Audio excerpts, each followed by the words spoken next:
విశాఖలో మరోసారి election heat రాజుకోనుంది. స్థానిక సంస్థల ఎమ్మెల్సీ కోటా బైపోల్కు ఏర్పాట్లు జరుగుతున్నాయి. సార్వత్రిక ఎన్నికల్లో సాధించిన విజయంతో జోష్ మీదున్న టీడీపీ ఈ స్థానంపై కన్నేసింది. మరోవైపు గతంలో గెలిచిన ఈ సీటును తిరిగి నిలబెట్టుకోవాలనే ప్లాన్లో వైసీపీ కూడా ఉంది. స్థానిక సంస్థల్లో బలం ఉండడంతో పట్టు నిలుపుకోవాలన్న స్ట్రాటజీతో ముందుకు సాగుతోంది. ఇంతకీ టీడీపీ వైసీపీ నుంచి పోటీ చేసే అభ్యర్థులు ఎవరు? ఆశావహులపై ఎలాంటి చర్చ సాగుతోంది? పార్టీల హైకమాండ్ ఆలోచనలు ఎలా ఉన్నాయి? Let's watch the story.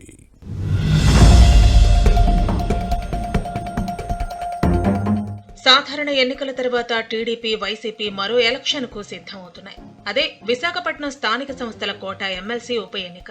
త్వరలోనే జరగనున్న ఈ ఎలక్షన్ను రెండు పార్టీలు ప్రతిష్టాత్మకంగా తీసుకున్నాయి. ఈ ఉప ఎన్నికల్లో గెలిచి పార్లమెంటు, అసెంబ్లీ ఎలక్షన్స్ ఓటమితో పోగొట్టుకున్న పరువును కొంతవరకైనా భర్తీ చేసుకోవాలనే ప్లాన్లో ఉంది వైసీపీ.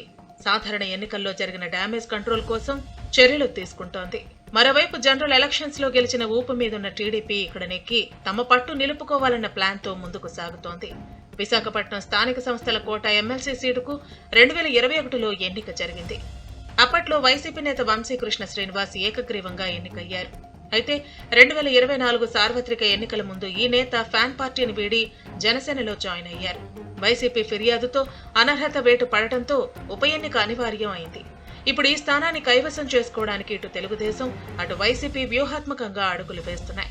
వైసీపీ హయాంలో జరిగిన స్థానిక సంస్థల ఎన్నికల్లో ఫ్యాన్ పార్టీ అక్రమాలకు పాల్పడింది.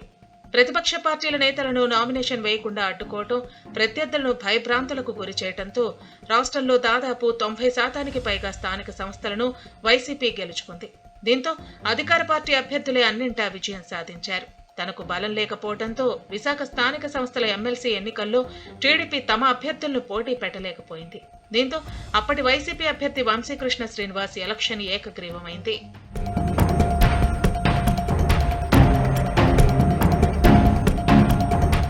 ఇటీవల జరిగిన సార్వత్రిక ఎన్నికల్లో కూటమి ఘన విజయం సాధించింది.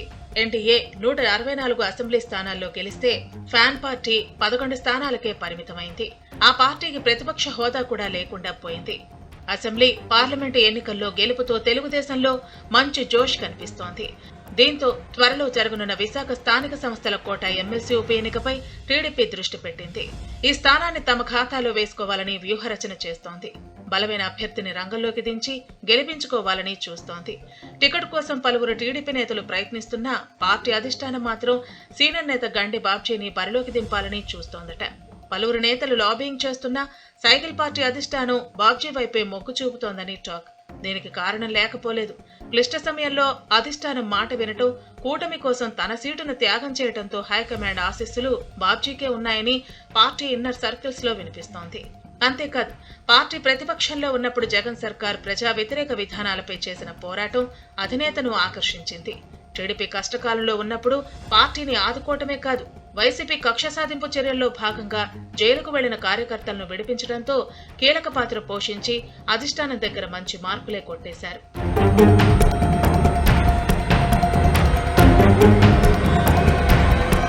2019 ఎన్నికల్లో విశాఖ దక్షిణ నియోజకవర్గంలో టీడీపీ నుంచి గెలిచిన వాసుపల్లి గణేష్ కుమార్ పార్టీకి జలకిచ్చి వైసీపీ కండువా కప్పుకున్నారు. అప్పుడు ఈ నియోజకవర్గానికి తెలుగుదేశం ఇన్ఛార్జిగా గండి బాబ్జీని నియమించింది. అది కూడా 2024 సార్వత్రిక ఎన్నికల్లో తప్పకుండా టికెట్ ఇస్తామని హామీ ఇచ్చారట. దీంతో అప్పటి నుంచి విశాఖ సౌత్ లో పార్టీని బలోపేతం చేశారు. తనకే టికెట్ వస్తుందని నమ్మకంతో డబ్బుకు వెనకాడకుండా కోట్లు ఖర్చు చేశారట. అన్ని తానే వ్యవహరించి పార్టీని ఏకతాటిపై నడిపించారు. కానీ 2024 ఎన్నికల పొత్తులో భాగంగా జనసేనకు ఈ సీటును కేటాయించారు. దీంతో గండి బాబ్జీ మనస్తాపానికి గురయ్యారు. ఒక దశలో టీడీపీకి రాజీనామాకు సిద్ధమయ్యారు. కానీ పార్టీ నేతలు లోకేష్, శ్రీభరత్ సర్ది చెప్పడంతో మనసు మార్చుకున్నారు గండి బాబ్జీ. అంతేకాదు, కూటమి అధికారంలోకి వచ్చిన తర్వాత తప్పకుండా న్యాయం చేస్తామని, మీ గౌరవానికి తగ్గకుండా చూసుకుంటామని హామీ ఇచ్చారు. దీంతో తనకు టికెట్ రాకపోయినా దక్షిణ నియోజకవర్గంలో జనసేన అభ్యర్థి వంశీకృష్ణ శ్రీనివాస్ గెలుపు కోసం కృషి చేశారు.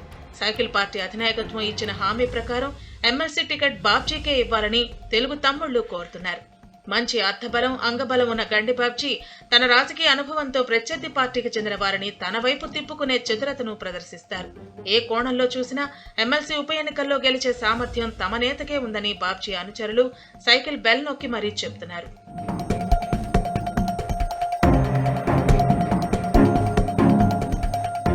మరోవైపు తమ సిట్టింగ్ స్థానాన్ని నిలబెట్టుకోవడానికి వైసీపీ కూడా ప్రయత్నిస్తోంది. స్థానిక సంస్థల్లో మెజార్టీ పార్టీకే ఉండటంతో ఈ ఎమ్మెల్సీ స్థానాన్ని కైవసం చేసుకోవడానికి స్కెచ్ వేస్తోంది. అయితే స్థానిక సంస్థల్లో ఆధిక్యత ఉన్న రాష్ట్రంలో అధికారం కోల్పోవడంతో వైసీపీ డీలా పడింది. ఇప్పటికే ఫ్యాన్ పార్టీ కీలక నేతలు కూటమి పార్టీల్లో చేరిపోయారు. స్థానిక సంస్థల ప్రజాప్రతినిధులు కూడా టీడీపీ, జనసేన వైపు చూస్తున్నారు. దీంతో ఫ్యాన్ పార్టీలో అలజడి రేగుతోంది. ఎమ్మెల్సీ ఉప ఎన్నికల్లో గెలవడానికి మెజార్టీ ఓటర్లు తమకున్న ఎన్డీఏ కూటమి పవర్లో ఉండటంతో తమ వారు ఎక్కడ జారిపోతారేమో అని వైసీపీ భయపడుతోంది. ఇప్పటికే చాలా మంది వైసీపీ స్థానిక సంస్థల ప్రజాప్రతినిధులు టీడీపీతో చట్టాపట్టాలేసుకుని తిరగటం పార్టీ నేతలకు కంటి మీద కొనుకు లేకుండా చేస్తోంది. తమ వారిని కట్టడి చేయాలంటే డబ్బు కట్టలు ఉన్న అభ్యర్థి అవసరమని ఫ్యాన్ పార్టీ భావిస్తోందట. దీంతో తమ పార్టీలో మంచి ఆర్థిక పరిపుష్టి కలిగిన నేతలను పోటీ చేయమని పార్టీ హైకమాండ్ తొలుత అడిగిందట. కానీ సార్వత్రిక ఎన్నికల్లో డబ్బులు ఖర్చు పెట్టి దివాలా తీసేశాం, మా వల్ల కాదని చేతులెత్తేశారని లోకల్ టాక్. దీంతో ఫ్యాన్ పార్టీ నాయకత్వం ప్రత్యామ్నాయాలను పరిశీలిస్తోంది. దీంతో మాజీ మంత్రి గుడివాడ అమర్నాథ్ అలర్ట్ అయ్యారు. లోకల్ బాడీస్ ఎమ్మెల్సీ ఉప ఎన్నికలో పోటీ చేసే అవకాశం ఇవ్వాలని తనకు పార్టీ హైకమాండ్ కోరినట్లు సమాచారం. ఈ నేత ఆర్థిక పరిస్థితిపై అధిష్టానం కూడా ఆరా తీసిందట. ఈ ఉప ఎన్నికలో ఖర్చు పెట్టే సామర్థ్యం ఉందా లేదా అనే అంశాన్ని పరిశీలించిందట. మంత్రిగా ఉన్నప్పుడు తన రేంజ్కి ఏమాత్రం తగ్గకుండా భారీగానే ఆస్తులు, డబ్బులు సంపాదించారని వైసీపీలోని వ్యతిరేక వర్గం వాదన. అంతేకాదు తన చేతికి మట్టంటకుండా ఎవరికీ దొరకకుండా ఉండేందుకు మొత్తం కథను తన బినామీలతో నడిపించారని ఆ పార్టీ నేతలు ఆఫ్ ది రికార్డుగా చెప్తారు. అసెంబ్లీ ఎన్నికల్లో పార్టీ పంపిన సొమ్మును కూడా వెనకేసుకున్నారట. అందుకే గాజువాక నియోజకవర్గంలో టీడీపీ అభ్యర్థి పల్లా శ్రీనివాసరావు చేతిలో అమర్ ఘోరంగా ఓడిపోయారని సొంత పార్టీ నేతలే చెబుతారు. అందుకే పల్లా శ్రీనివాసరావు రాష్ట్రంలో అత్యధిక మెజార్టీతో గెలిచారు. ఇదంతా గుడివాడ అమర్నాథ్ చలువే అంటారు. అయితే పార్టీ అధినేత జగన్ దగ్గర ఈయనకు మంచి పరపతి ఉంది. దీంతో విశాఖ స్థానిక సంస్థల ఎమ్మెల్సీ ఉప ఎన్నికలో వైసీపీ టికెట్ అమర్నాథ్ కు గ్యారంటీ అని పార్టీ సర్కిల్స్ లో టాక్. ఉప ఎన్నిక నోటిఫికేషన్ వచ్చిన తర్వాత అభ్యర్థులపై స్పష్టత వచ్చే అవకాశం ఉంది.